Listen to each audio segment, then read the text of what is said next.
আসসালামু আলাইকুম গাইস, আশা করি আপনারা সবাই ভালো আছেন। আজকের ভিডিওতে আমরা দেখাচ্ছি পঞ্চম শ্রেণীর বাংলাদেশ ও বিশ্ব পরিচয়ের 28 ও 29 পৃষ্ঠার ঘ নাম্বারের সমাধান। দেখতে পাচ্ছেন যে এখানে ঘ নাম্বারে লেখা আছে, নিচের সাংস্কৃতিক বৈশিষ্ট্য সমূহ ব্যবহার করে পরের পৃষ্ঠার বাংলাদেশের ক্ষুদ্র নৃগোষ্ঠী সম্পর্কিত ধারণার চিত্রটি সম্পূর্ণ করি। এখন আপনারা দেখতে পাচ্ছেন এখানে অনেক শব্দ আছে। এই শব্দ থেকে আমরা এখানে ছক আছে, এই ছকে আমরা লিখেছি।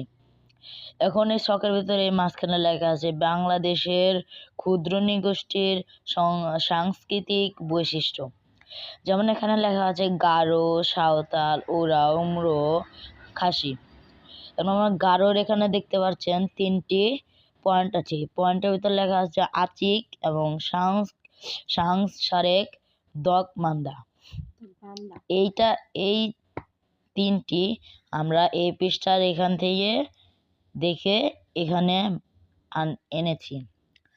এখন এখানে দেখতে পাচ্ছেন সাঁওতাল, এখানে এই ছকের ভিতর লিখতে পারিনি, কারণ হচ্ছে এখানে আমাদের জায়গা কম আর এখানে আমার জায়গা বেশি লেগেছে, এজন্য আমরা এখানে লিখেছি পাঞ্চি ও পারহাট।